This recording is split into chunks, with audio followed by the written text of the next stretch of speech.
I started my career in LA, like I wouldn't have a career. You're gonna break stuff. You're gonna crash it. You're gonna get water on it. I'm like really worried that I'm gonna become the guy that flies over water. What we're doing in our daily jobs, like it applies really well to a behind the scenes shoot. With FPV, you just have to like crash constantly.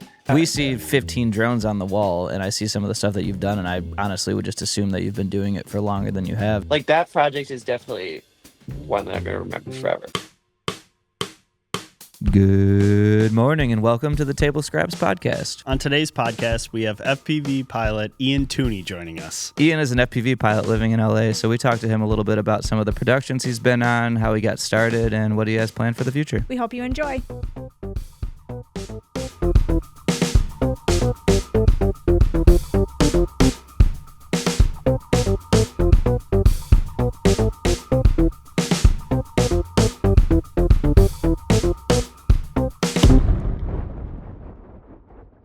Well, thanks for joining us, Ian. Just turned on the cameras, got the Roadcaster rolling, and we're welcoming you onto Table Scraps.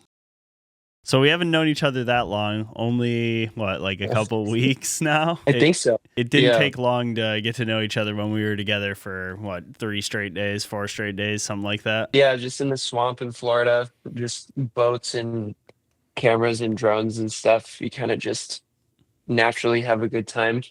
Yeah. That was super fun.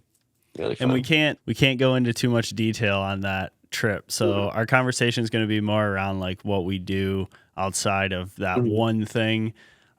We just signed some NDAs and can't talk about that. So I'm hoping that we don't just naturally bring something up, but we can always cut it out. Yeah. Yeah. Hell of a trip though. And I got a Celsius right in front of me just for Brevin, just because. Let's go. Yeah, I didn't put 4 out here like he does. But. Yeah, for those that don't know, one of the guys we just worked with literally has 4 Celsiuses a day. That's insane. That's so It became bad like a for running. you. I know became like a joke on set, but it's like, where's the Celsius? We need some like ASAP. But He had to have been like shaking. No? He was shaking when he didn't have them. Oh, okay. Opposite problem. Yeah. Yeah. That's So funny. anyway, why don't you tell us how you kind of got into this? So you're an FPV pilot and you were hired to do this Mercury racing thing. As far as I know, you hadn't done anything with boats. So it was kind of a risk on Brevin's part to bring you in, but he was very confident. And I mean, you killed it with everything that you did with FPV that week. So how did you get into this? Like, what's your story on how you started FPV? dude, I actually never like flew drones or anything before. I would say like 2020, like May of 2020-ish. It was kind of like a pandemic hobby that kind of turns into an obsession, really, because you have to like build your own drones and stuff. So if you're into it, you have to, it's like 0 to 100 really quick, because in order to like hover or something, you kind of just have to be all in. But I just saw it kind of popping off on YouTube, and with the pandemic, I just had a lot of time. And so I saw that like, you can like throw a GoPro on these things, like kind of on the cheaper end, you can like build your own. And so I just kind of got into it, and then you kind of just progress more and more, and eventually it snowballs. But professionally, I've been doing it now for like 3 years or so. And yeah, it's just really cool because like your skill as a pilot is like directly correlated with like how the types of shots that you can get, whether you can get closer, like faster and stuff like that. So I kind of just used it as a way to like it start off as a hobby, just like going to the park and like flying every day and stuff like that. And then naturally I was just into filmmaking as well, like before that. So yeah, both those combinations of things kind of just took off. And when I lived in Wisconsin, like no one was doing it at that time too. So my timing was pretty good. So did you have a camera before the FPV, and then you're just like, man, this would be great if I could put it in the air? Well, yeah. So I mean, if you go like way back, like my first camera was like the GoPro Hero 1. So like, Wow. yeah, no. So you would just me and my buddies, if like we went skiing or something, we'd try to be like as cool as the videos that we saw in like the pro skiers and stuff. And so we just like roam around and just film everything. But then in college, I actually had a like sports videography job with the University of Wisconsin. So I was like mainly filming like football and basketball. So like that was like my like formal education, I would say, like within videos, because we would just have to like pump out content nonstop, like as soon as the game ended. So it was like taught me kind of like organization and stuff. Hmm. And then like I own the first camera like I seriously bought was like a GH4. I don't know if you remember that, but it was like shot 4K, like 24. It was super cheap. Yeah. And so I just shot a lot of stuff with that on my own time as well. And I eventually did fly that camera, and I flew You that a did? bunch of times too. Yeah, no, yeah. Because it's like a little bit bigger than a GoPro, so you Hmm. can actually like, and it has a little bit better picture quality. You can put like lenses on it too. So, How's it doing a but yeah, crash? I've never actually crashed that one. I've Oh, actually all right. crashed like the Komodo more than that camera, which is kind of bad. But the Komodo is kind of indestructible, so it Yeah, works out. when we were looking at it, putting it next to a new one, and yours was next to it, it just looked like it went through war. Like it was Yeah, rough. Carter's looked so Yeah, nice and Carter's. like Yeah, new, and then mine was all scratched up. I didn't realize. yeah. But Well, when you came back and or when I came back, I remember talking about how you had to go all in on this, and it was a conversation that Bobby and I had Mhm. on what we were going to do with our journey of FPV, because we've been trying and we used the FPV, the A DJI one. A short-lived journey, I Yeah, would call yeah, it. and it didn't take Dude. long before we now have that up for sale. But I'm I mean, curious, it's like, hard. It's hard, but it's really fun. And I think DJI has done a really good job at just like kind of making it, or just for marketing purposes, like make it seem easier than it is. Just so they can just sell as many drones as they yeah, can. But it's working, right? um, We thought it was I mean, easy. yeah, I, it takes like even it took me like 15 hours to even like learn how to hover in like a simulator. And then like when you're building your own, I didn't realize that like propellers have directions. So like they go counterclockwise and clockwise. If you have them wrong, then like your drone won't lift up. So like it took me like 3 weeks to even figure that out. And so like because I had the whole thing built, like why the hell isn't this thing like taking off? And it's like, oh dude, your propellers are on wrong. It's like so simple. Wow. yeah, I think But it's very trial by fire, I would say. yeah, it was pretty user friendly to start. Like, you put the Mhm, goggles on, you go into the simulator, you get a little bit confident. We live mhm, kind of out where there's a lot of space, so you're not really dealing with too much risk. But I think the threshold to get you beyond just somebody that bought an FPV or a drone and wanted to fly it, and somebody that's mhm. actually shooting with it, it's so it requires so much more experience than that. Like I could pick it up Yeah, and I could have like a decent base knowledge of it just from growing up playing video games. You have like a decent yeah, understanding of the yeah, things like that and how they work. But to try and execute specific shots, like watching things like what you put up, and then being like, okay, how could I mimic that? It mhm. was so hard. And Well, to your dude, point, it's kind of wild because like in the begin, like even if you're just first starting out, like your heart's racing and like you're in the goggles, like fully immersed, and you're like, holy crap, like there's a tree like coming right by me or something like that. Like, oh my God, I'm gonna crash. But like I think it's like more fun and exciting sometimes in the beginning because like everything is new and really fresh. So Mhm. like if like I followed drift cars a bunch of times. Like the first time I followed drift cars was like objectively the most exciting and most fun because like it's new and exciting, but then like the 500th one, you're getting better shots, but like it's not as fun. So like I always tell people like, dude, just like try it and get into it because you never know if you'll like get hooked because like it's super exciting in the beginning. But to get to that next level, it just takes like it's like anything, just like reps essentially. You just got to keep doing it. But the problem is with FPV, you just have to like crash constantly. And so with that, like knowing how to repair and like build your own stuff kind of like keeps you or gives you the ability to like stay consistent, I would say. that's So definitely not something we're used to with our drones. I mean, we do crash them. It's Yeah, like but that. it's like It's one been it's crash, been happening more done. frequently lately than it should be, but Then we buy a it's new one. not. Yeah, and then we get a new one, and then we crash that. But it's like mm, we get a good amount of time in before that might happen.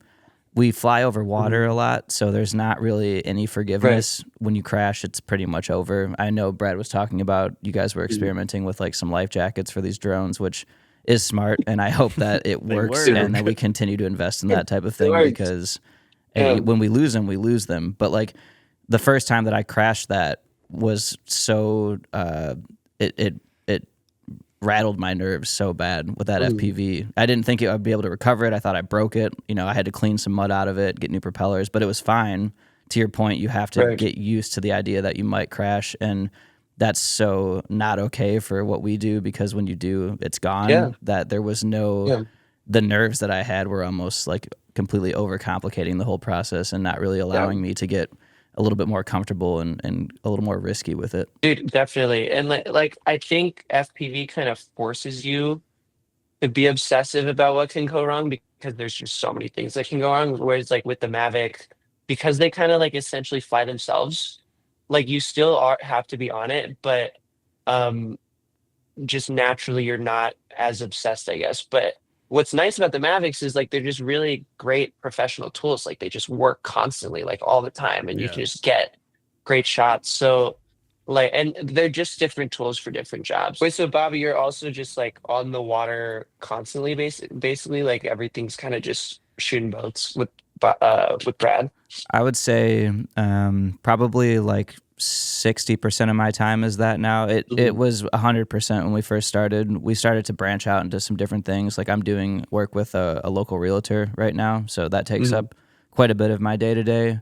But the roots are definitely in boats. That being said, it wasn't like I was already established in that. When I started this, I had no experience. I just liked watching movies and TV. Honestly, I had like a Yeah. creative itch, and Brad thought I might enjoy this. But before that, I had no history with boats outside of just going on them to go out to the lake. Like pretty much Right. everybody Yeah. in this area that we live in.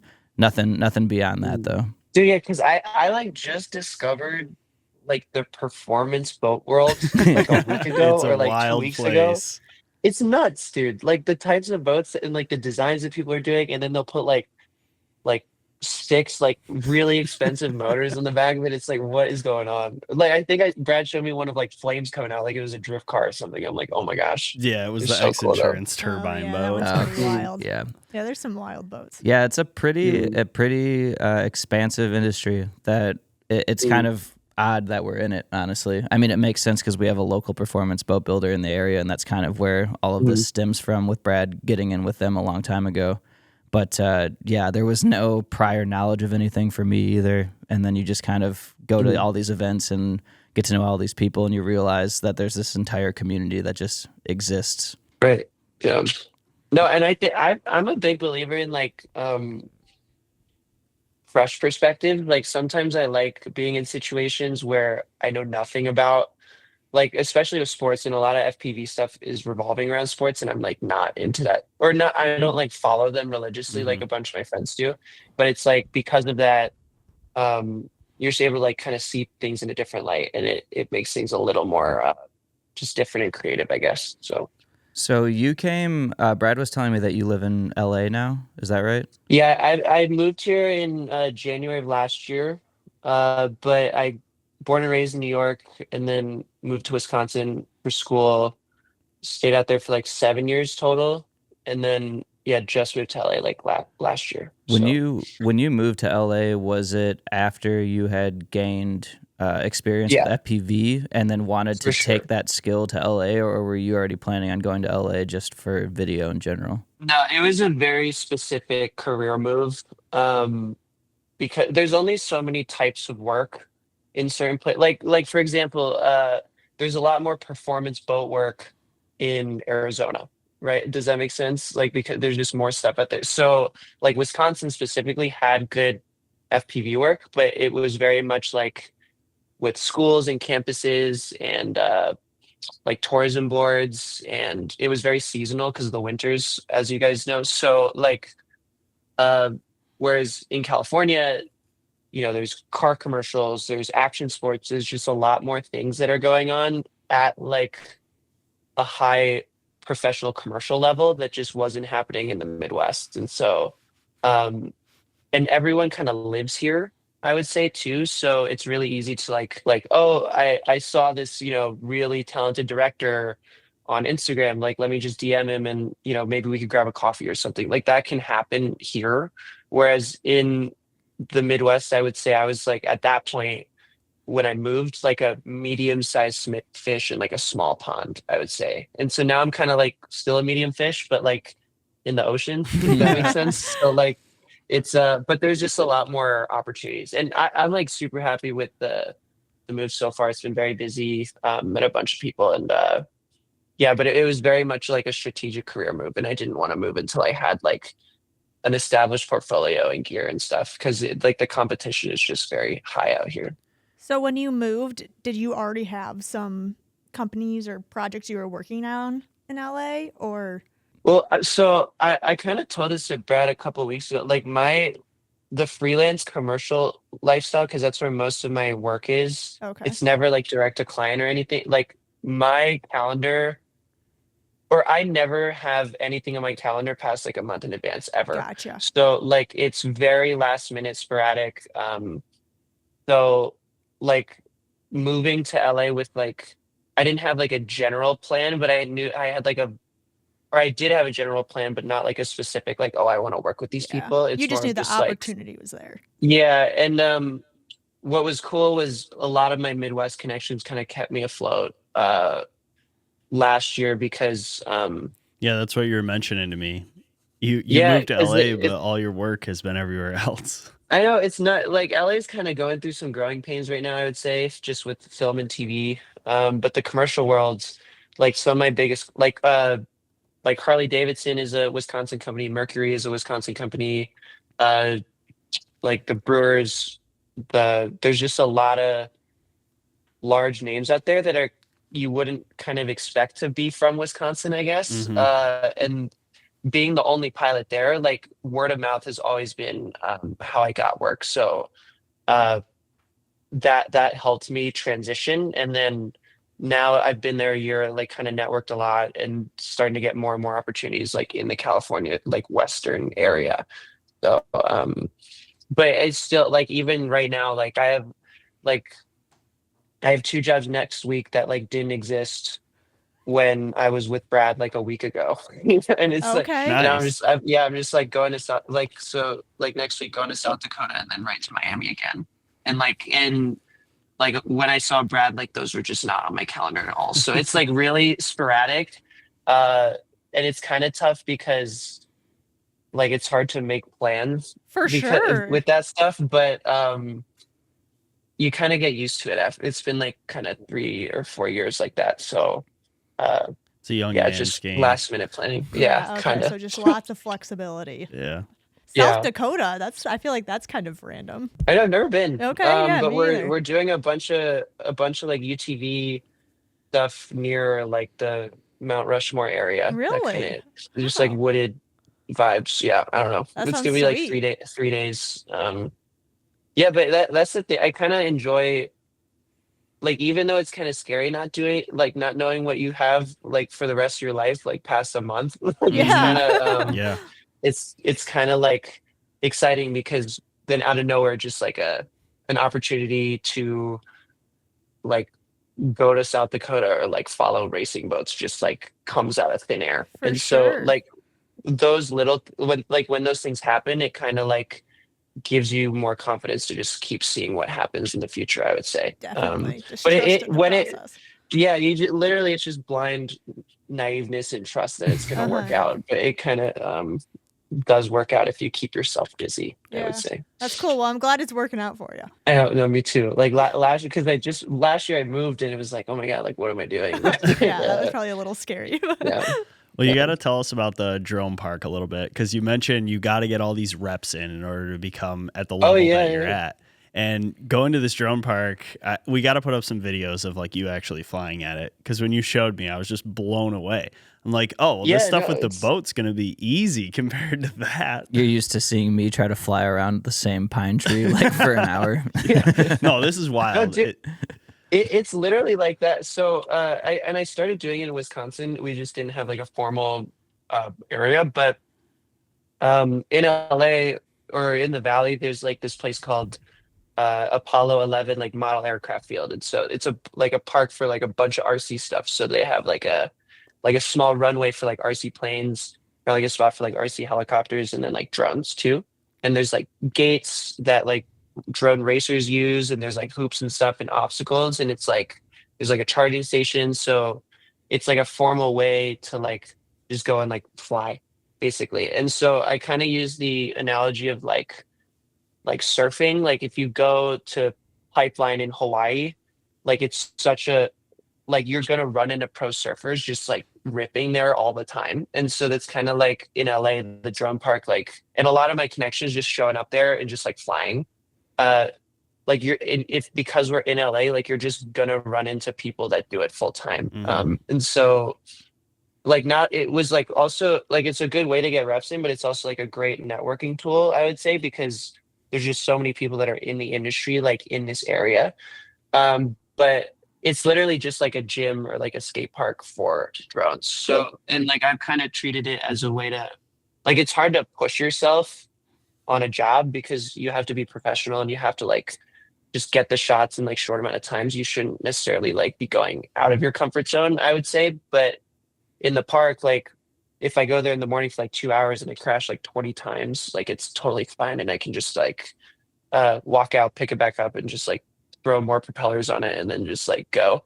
And if you do that like over and over and over again, then that's just kind of how it builds up. And so for something like Brad was just saying, when he saw that stuff, he's like, oh, like he could just gain way more confidence like before we even shot the boats. And it's just because like, yeah, if like I can go super high speed, like if I can go through this like tiny hoop at like 80 miles an hour, like in a controlled environment, like the likelihood of me being able to execute on a job is going to be like way higher. Yeah.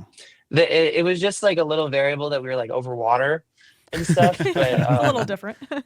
yeah, And we had a so life like jacket on.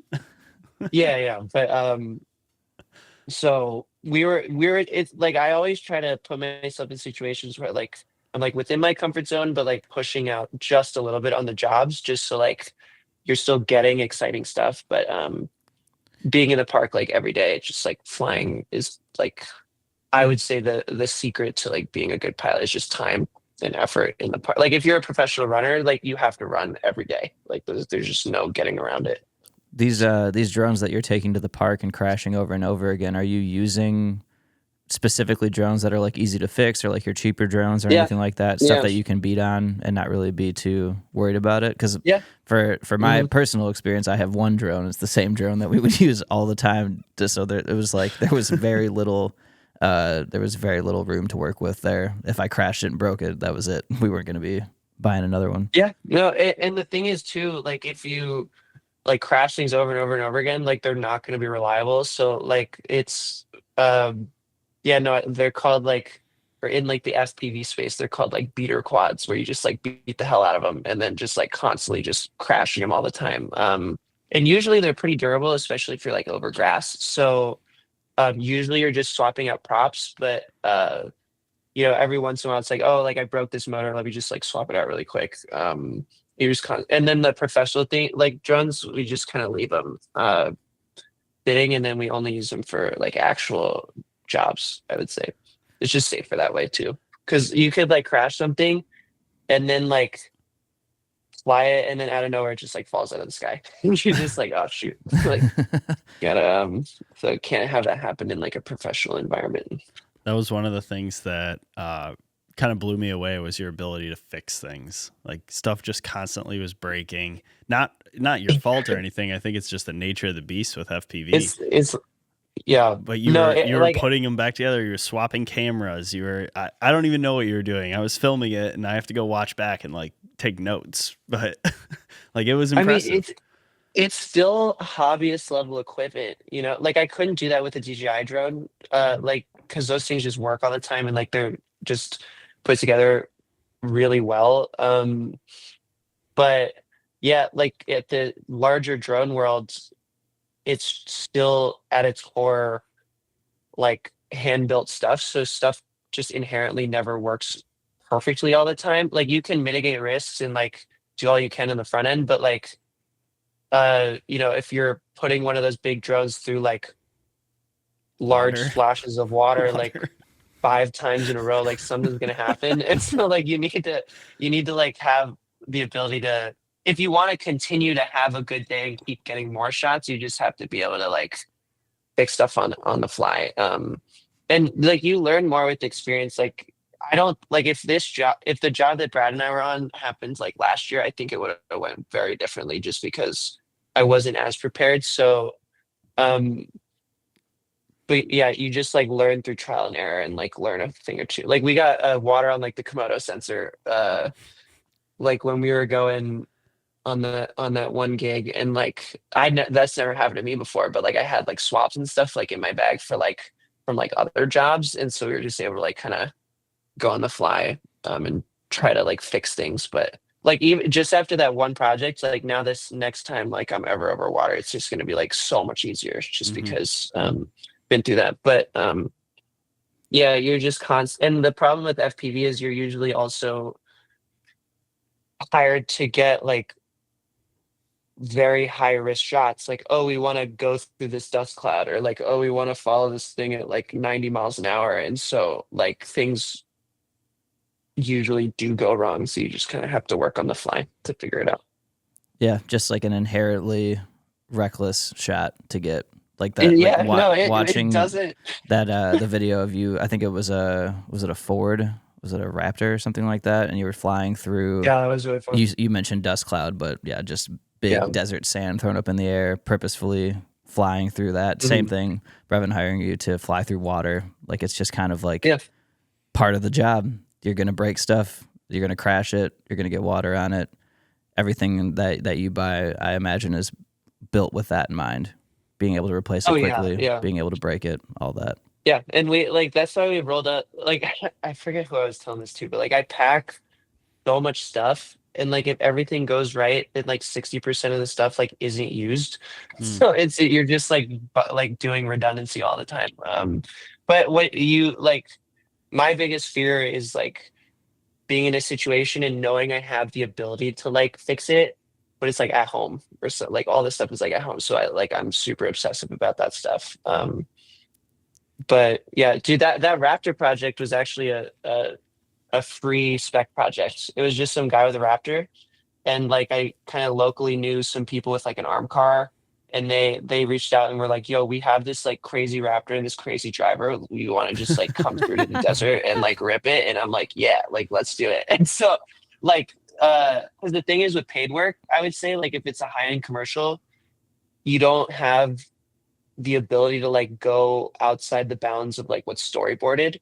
Whereas like if it's a free project, it's like, yo, we're just gonna go do donuts like in the desert. Like you can just get a bunch of different types of shots. And like in this industry, you are as only as good as like what you can show. So like if I've never done like a high-end car commercial before, I have like that project under my belt to like leverage and be like, yo, like I can totally do this. So you're going and But shooting it almost as marketing for yourself to create oh, for a sure. reel or Yeah, something like that, post it, put it online, and just have people see what you're capable of. Do you get tapped from that? mhm. Like, do people see those specific videos and then that ultimately has brought you on to anything involving cars or anything like that? I would say it hasn't directly given me work where it's like, oh, I saw this on social media, like I'm gonna hire this person. I wouldn't say that's how I've gotten work. It's more of like, oh, I'm in the process of like bidding on this project that needs an FPV pilot. Like, let me show them this. So Yeah. it's like a resume builder. Yeah. And then it's like, oh, like we want this guy because he can just like rip basically. So like that's kind of how I've gotten into it. But like social media has never really directly given me work. It's more of been like, oh, I connect with someone in real life. We then connect on Instagram or something, and then like they're tapped into what I'm doing on my stories and stuff and keep staying busy. But then it's like, oh, he just did this thing with like a Raptor project. Like I'm gonna keep that in mind next time I have a car commercial or something like that. Yeah, you're utilizing it. It's just like a portfolio. Like Yeah, it's just a place. validate. Yeah, very Yeah. much so. It's a place to 'Cause store your work. yeah, because like I think just that project alone was like I mean, a full day. Like we drove 3 hours there. We're out in the desert and then drove 3 hours back like in one day, and then had to edit the whole thing and do sound design. So it was like a lot. I'd probably say like a 30-hour time investment. But that one project to me, like no, like knowing that I have the ability to do that, like I just search for opportunities to like really push it, like have a fast vehicle, have like a gorgeous location, have like a production environment, and then just kind of like see what we can get. And the project that Brad and I were just on, like, was a very rare paid project because it was very heavy FPV, whereas usually FPV is just kind of like the cherry on top of most projects. So it's and like I think I mentioned this, Brad, too. Like the largest gigs I've been on, I've like flown the least. Like Mm-hmm. because your job is to get a shot in as if like as an efficient or as efficiently as you can so that the production can move on with the rest of the day because they have like a million other things to get. So if you can be the guy that has an hour on the schedule and get the shot in like 15 minutes, then you're probably going to get hired back because they're like, oh, like this guy can execute like on the fly. And then, but yeah, and then you're just sitting around the rest of the day. So it's like really weird, Yeah. but Well, yeah, and the that's kind of different how it thing works. with Brevin's production was that you got to get creative with it. It wasn't limited to a Yeah. storyboard. And Yeah. I think you were saying how that was just different. But in the marine industry, it's like everything's like that because it's so difficult Yeah. to nail down weather and these boats and the people that own or are driving the boats. And it's like it's just this wild world that we just kind of come in and film something and then kind of get out. Yeah, You know, yeah, it's I've like, gotten very Yeah. good at making stuff out of whatever it is we yeah, get. yeah. And that's why we called this company Scrapyard because we joked because we're like, oh, we had to get scrappy Oh, with that's a it. good one. Like, Yeah. it was taking internet videos and editing them ourselves with stuff that we didn't get to Mhm. shoot and just kind of like making it work with what we had. And it's proven out over all of our jobs in the marine industry that nothing is like what you're doing in these productions where there's a storyboard and a shot list and that's the only stuff Mhm. that's getting done. It's always so random. It's funny. It probably Hey. is boring, but it sounds almost dreamlike. Like, to be Ours? like, no, like to do that, Oh, like that, to yeah. show up and be like, you need Yeah. this one shot. Here's everything you need to It's get it, ridiculous. It's and then you so go for it. ridiculous, dude. Like it, I am a big fan of like kind of the scrappier jobs because, and I think that's kind of like a Midwest thing because like you just have what you have at your disposal. Like you just can't, Yeah. like whereas in LA, it's like, oh, we need, like I won't lift like some directors like won't lift a finger if they don't have like a $2 million budget, and it's like, dude, like you can't. But Yeah. like, Yeah. but in my opinion, like you can be really effective if you're nimble and have like a good crew that knows what they're doing and you just working on the fly constantly. And like in terms of creativity, like there's so many things that you can't plan for or anticipate. And there's a lot of like happy accidents that can happen. And so, Mm, and I think that's I like kind that. of something that like Brevin structured or like that those types of shoots, like from what you're saying, like the scrapyard shoots and like what Brevin was doing, like that to me is more exciting and more fun. Whereas like when you're spending a $2 million budget on like a 1 day commercial for like Budweiser that's going to air like on 30 like Yeah. over Not 30 even. seconds for Yeah. like in a bar that no one's listening to, like it's just straight marketing and business. So there's not like it is inherently creative, but it's very much business like, and you're And just it's there to like commercialized, operate, I would say. super Very much so. commercialized. Yeah. You're also Um, executing what somebody else has in mind. right. A lot of Yeah. what we do is we start with like a very basic idea. People often don't even know what they want. They just say we need this thing. We don't even really know what it is, and then we get the opportunity to go through and script it ourselves. The back end of that is like we can say we want to do all these things and we have all these ideas. Will they be as available to make that happen if they like the idea? Not really. That's where I think the grind work comes in, is to Brad's point, just making do with what we get. You're not showing up on a set and you're not given like the specific thing and all the tools you need. They expect you to show up with everything, and basically they don't have to do anything. You just take care of it. You tell them what to do. Yeah. And it's very creative by doing it that way. and it also gives us a skill set to do something like I did on our shoot, which was capture all the behind the scenes. And you don't ever know what's going on with the behind the scenes. So what we're doing in our daily jobs, like it applies really well to a behind the scenes shoot because you never know what's going on and you're constantly predicting stuff like, oh, the boat's going to go over here. Ian's sitting over here. I could easily get a wipe transition from the boat right to him and then use that for like a transition piece in the longer video. So you're always thinking like that. Whereas I'm not looking at a shot list saying I need to get the boat transition to Ian. Like, I don't even know if that's going to happen that day. So it's very creative and very fulfilling, but also kind of stressful in that you don't know if you're going to get what you need because you don't have it all planned out to a T.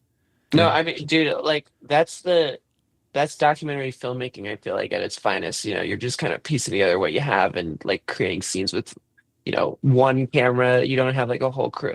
Sound, lighting, everything, you know. Yeah. That's the thing, dude. Like I've noticed like people that have been like industry vets for like 20 years or something. Like if you're a DP on a commercial shoot, you're very used to like having two assistant camera people, like one for focus, like one for like running batteries and stuff. And like you're used to like a lot of, you know, extra help and you're like only focused on the creative stuff. But now as we're going into this like kind of modern era of filmmaking where, you know, you can have a gorgeous camera and like lens and audio package for like under $5,000 or something. Like you can do so much. And so like now we're seeing like just talented work coming from everywhere, you know, not just Los Angeles or New York or Atlanta or something. And so like I again, like even though like I would say to the outside world, like the larger sets with like, you know, big drones and like armed cars and like massive rigs and like cranes like look cooler. They're like from the outside world, I would still say like living in the more nimble, modern, small production space is more fun and like more effective in my opinion. But it might be one of the only places for anyone new coming in to get involved in because from what I'm seeing, the productions like for movies and TV shows are just decreasing, especially in Hollywood. Yeah. I mean, No, it's dude, if I started my career in LA, like I wouldn't have a career. Like I'm not even joking. Yeah. Because there's so many large drone companies that have like 10 plus employees that had like grew up with the streaming boom of like 2015. Like it's just impossible to compete with that if I'm just like one kid that's like 21 at the time and just like has like one GoPro drone that has no idea what they're doing. Whereas like being in Wisconsin, I was just able to like kind of experiment and work on my own and like not have the absurd like financial burden of like living in LA or something. And then like there's still like productions going on, so I was able to like get a lot of reps that way. But no, like a lot, I feel like it's kind of common if you're like just starting out to like get overwhelmed by like seeing all these big things and like with social media and everything. But like being on your own can, if depending on where you are in the world, like especially in somewhere like the Midwest or like somewhere that isn't inherently like doesn't or like has less video production, like in my opinion that's like a huge advantage, but a lot of people would see it as a disadvantage, I would say. But so do you have any plans? So you're working in LA, you're doing some of this commercial stuff. It's not that you like you said, you get to express creativity still. You're a little bit confined based on what the requirements of each job are. You're finding yourself doing some other stuff that's a little bit more free thinking, like this project with Brevin.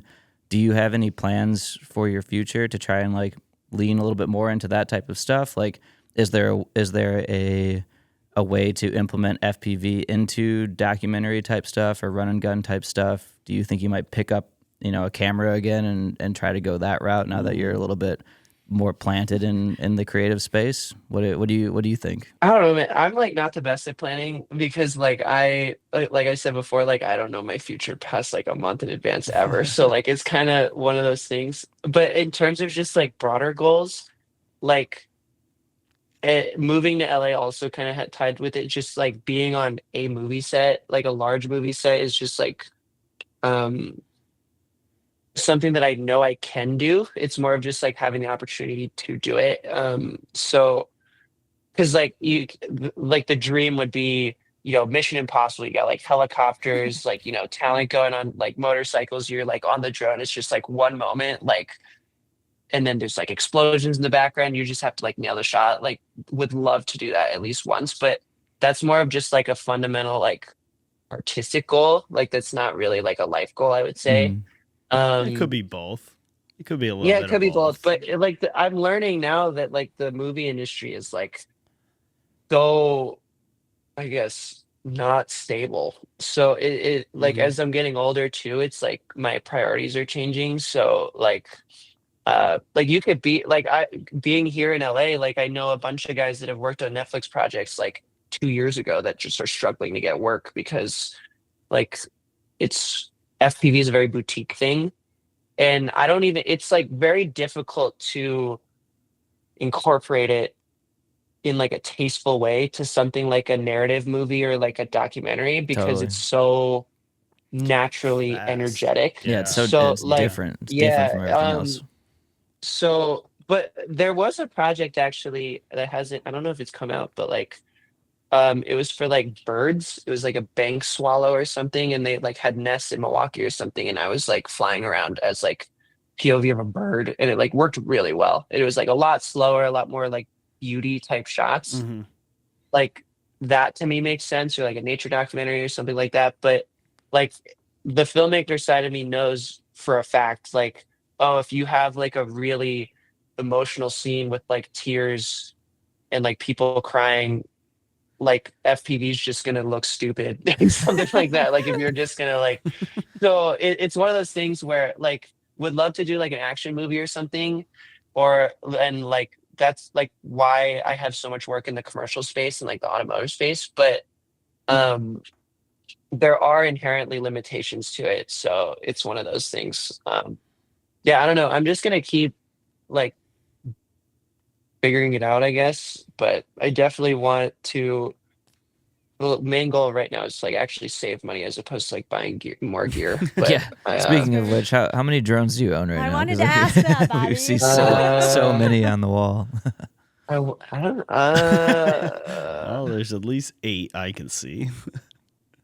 I Or You think got 10. some there's on the like rack behind I you. think there's 15. I think I have 15, but it's like the analogy I use is it's like cars. So or like land vehicles. So like you have your Priuses and your race cars and your 18 wheelers and like everything in between. And so like you're not gonna, well, you could, it could be cool if you like put an 18 wheeler on like a NASCAR track or something, but you don't like want to do Yeah, that. Cletus did, I You think. like, right, like you want to be efficient. So like if a director was like, oh, like Ian, we want you to fly through the car, like a car's window or something. Like I'm not gonna put like the massive Komodo rig like through Yeah.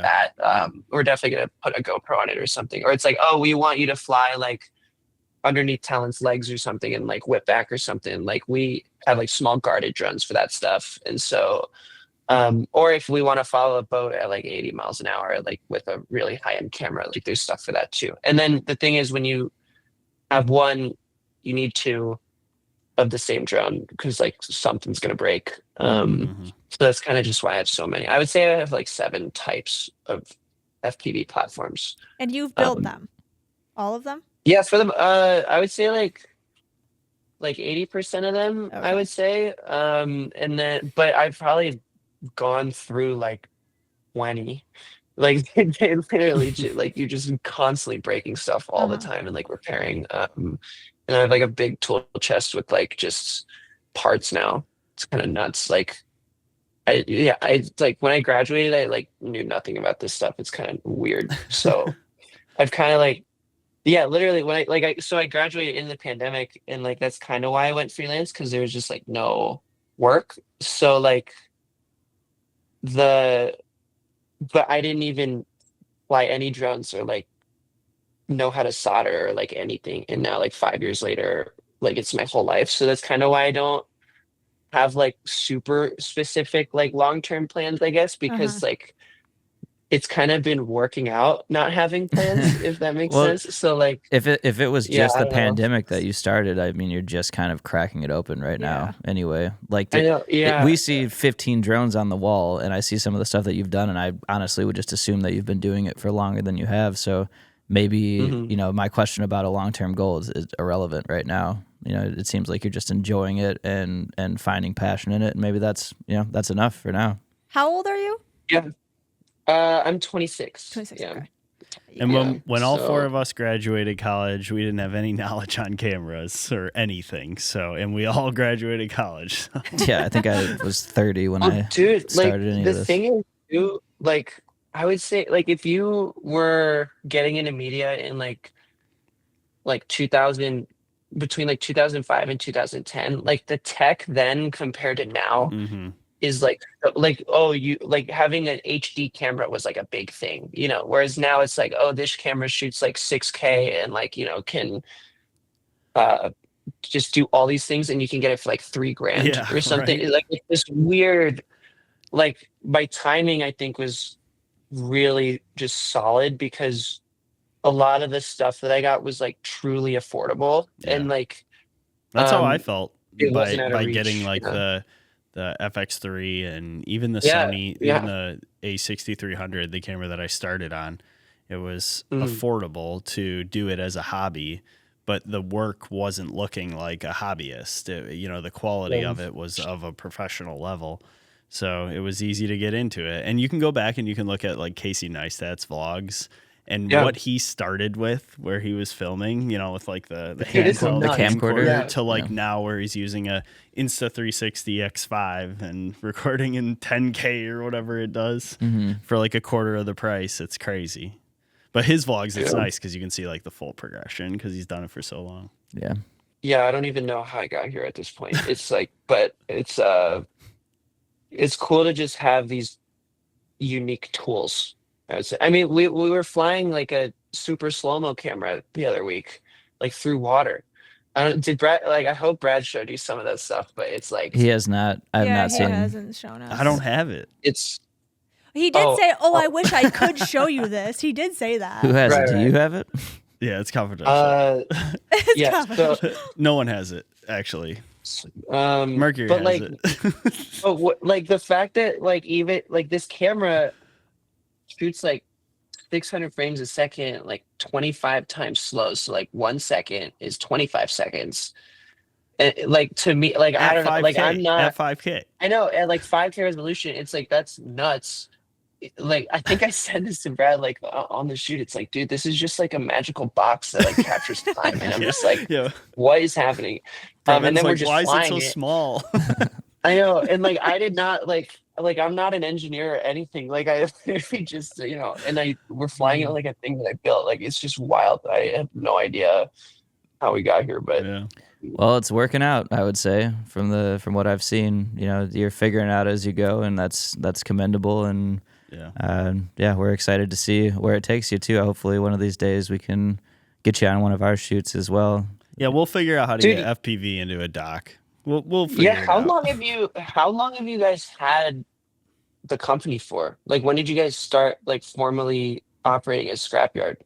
I think it was in 2021 when it was actually Scrapyard. Before that, it had a couple other names and different iterations. I had a partner in the beginning that since we split up and then started with Bobby, and so it's been like 4 years of solid work on Scrapyard Media. Wouldn't you say, Katie? Yeah, I want to say you started flying your drone in like 2019, maybe. Yeah, that's the oldest clips I 2018. have is Yeah, like of the drone stuff from 2019, 2019.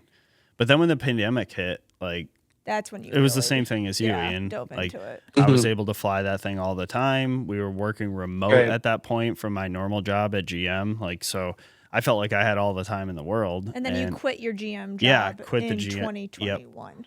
Yep, but also Scrapyard started at the same time I started working at Sensation. That's right. Yeah, okay. So yeah, it's been There was about some 4 years. transitioning. Yeah. What's like your favorite project you've ever worked on? I was going to ask you that. Yeah. I think I answered this the other day on the other podcast, but Yeah, that's a good We question. did, yeah. We ran through a few things. I don't even remember what I said. No, new Well, answer. what What is is it it? now? What is it now? I'm Yeah. pretty sure. Well, if I just think about it, Grant Bregman in the lead, like that was the best one because it was the first project, kind of like what you're saying, where you try something for the first time and it like sticks with you. It was the first project that we had done for this new doc series that we were doing for Mercury Racing. So it was a first time with a big client, first time on a doc shoot with a new producer that we'd never met, clients like the actual subjects in the video, never met them. And I had food poisoning the whole time and I was puking. And No it was, way. yeah. And we were just like What? hacking it together, had no idea what we were doing, and pulled off what I still think is one of the best videos. Like it's a little slower paced. It was more of a cinematic attempt. And I love it. And yeah, that one sticks with me the most. Well, no, that's crazy. It was like your favorite project, and you like had food poisoning. Like, Well, it was like the challenge of it, you know. It was like, Right, yeah. like we came. I wouldn't say it was my favorite in the moment, but like after and when we were editing it, and it took me like 100 hours to edit it, and now it would take me like 20, you know. But I was learning how to use Premiere Pro. Yeah. Like it was just all new, and I think when I think back, that one stands out the most. But was it the most fun in the moment? No. I would say that our shoot with, Brevin the other day was really high up there because it's not often I get to work in that type of a setting with a bunch of other creatives. So that was up there. But when I think back like on everything that we've made, that was probably the one that stands out the most. What about you, Bob? I don't remember what you said the other day. I would say probably Supercat, just because I mean I base a lot of my own personal goals out of the stuff that I grew up watching. So like for example, you're in LA, close to Hollywood. I watched a lot of TV, a lot of movies growing up. So I'm always looking for like the next biggest, most professional production that we can do, and that's by far the biggest and the most professional that we've done up to this point. It being a 4-part series, each episode being pretty lengthy, 25 to 35 minutes. I didn't edit a lot of that. You did most of the editing, but even shooting it and watching it come together, it was pretty special to see. So again, now I'm like, what do we do next? What's going to be the most professional looking? Digging into camera settings now, trying to like really imitate. 24 FPS. Can you Yeah, believe it? you came back with a Yes, lot of sir. information from you guys, but like getting just even closer to making stuff that I would watch, that I have watched. That's getting closer to that is the most exciting thing for me. And I think that's what's really cool is that like each project just gets better. Like each time we do something, it's cooler. So it's like we're always beating the next favorite thing. Like, Cooler and like better quality too. Yeah. Just in little ways, like 24. So say we switch our FPS back to 24, like maybe that's something that you understand better now and then we'll understand, and it just makes a difference. And maybe the difference is small, but as the people that are making it and editing it, we'll notice the difference. Yeah. It will make a significant difference. Courtesy of Ian. 24 FPS. Yeah, Yes, sir. when Brad came home, he's like, I learned so many things. He was Dude, like, that's it was awesome. so wonderful. Brad, I've been watching the BTS stuff. It is so good. Like, Thanks. I'm not even kidding. That project is definitely one that I'm gonna remember forever. But then on the flip side, we like have all the footage to like Yeah, relive it no, I too. can't Like, wait it's to so finish. sweet. Like I just started going through it. I know we have a few months before anything can be used, but I'm hoping to have something done so that when we can use it, it's published as quickly as possible. Do you have a favorite shot that you've gotten? Like one that you're like, oh my gosh, I can't even believe I did that. Because FPV is kind of like a shot type Dude, thing, where there ours is- is like videos, Mm-hmm. The one where it's like I can't believe it. Brad saw that shot. I think he knows. exactly what yeah, shot I'm I know. talking about. Okay, That was so it's fucked coming. up. It's Okay. coming. It No, that isn't was- published yet. Okay. We had to go frame by frame on that just to watch No, how dude, perfect it was. I knew I was gonna get close, but I did not think I was gonna get that close. Like, and if you asked me to get that shot again, I don't think I could. No, I don't Like, think it's one of anybody those could. things. Yeah, like, and that's the thing. Like, there's a lot of luck involved in some of this stuff. Like, you can put yourself in situations to like get luckier, but bro, I don't know. That was messed up. Yeah, like he didn't even still want to can't show even. it to client. Well, that's what we call him. A little too risky. But yeah, no, it's yeah, that thing comes to mind. There was one shot I did for it was a Subaru like internal shoot, and like I threaded a gazebo, and like when I went through the gazebo, like it was super fast, but then I also like met over the car too, so it was like really good timing. But I don't know, nothing comes close to what we were doing the other week. That was like a lot of firsts happened a Okay, couple well weeks that's ago, kind of cool so though. that was really fun. Entering a Nice. new industry, maybe like. Yeah. Oh yeah, if we can Very help it. cool. Yeah. Although, dude, I don't want to like. He's like, Yeah. I don't want to in, lose drones. in FPV, like you kind of like become like the guy that films certain things. So like there's a guy that films airplanes. Like he's really good at like just following airplane like real life manned aircraft like at speeds, or like, oh, there's people that follow like there's one guy that does like all the Formula Drift events or something. And I'm like really worried that I'm gonna become the guy that flies over water because like I just don't like it's just so much more stressful than like, but like I'm definitely gonna like be happy to like have more opportunities, but like if there are a lot of them are over water, it's like, oh, like 'Cause I feel like there's definitely opportunity there. Like yeah. I don't see a lot of really amazing FPV shots in the powerboat. Well, you didn't industry. like mine? Well, sorry, Bobby, you did I a like good the job. one where it goes but- right into the lake. Yeah, or the one where I wasn't paying attention to the battery life and I just Yeah, died, yeah. Right into plummeted the right lake. into the water. I've done that, man. Lake Michigan has taken 2 drones from me. It's one of those things. But We're planting ours part of all the across game. the nation at this point, and bodies of water across the U.S. We have lost drones. Yeah, in border water. Yeah, it's inherently a risk in our industry in power boating. It's just water. It's a killer, a killer of drones. Well, we'll have to have you come back on when everything is allowed to be published, because I'd love to see what you think of. Dude. Like, we got to talk about whatever it is that Brevin's about to whip up, because it's going to be crazy. I know, man. I'm like very excited to see what we should get. Like, would there be a world where we get like all, like the whole crew? yeah, the whole squad. Yeah, on yeah, here. that could be. I That could be don't kinda see why sick. not. I mean, we're just using Google Meet. Like, Yeah, add a few more that was- emails. Dude, that job was like nuts because we were just doing whatever we wanted essentially. Like it wasn't like client wasn't like over our shoulder the whole time, and it was just Yeah. Brevin we were did just, such like, a nice job messing around. producing that. I mean, I think he created space for everyone to Right, feel like right. they could be creative.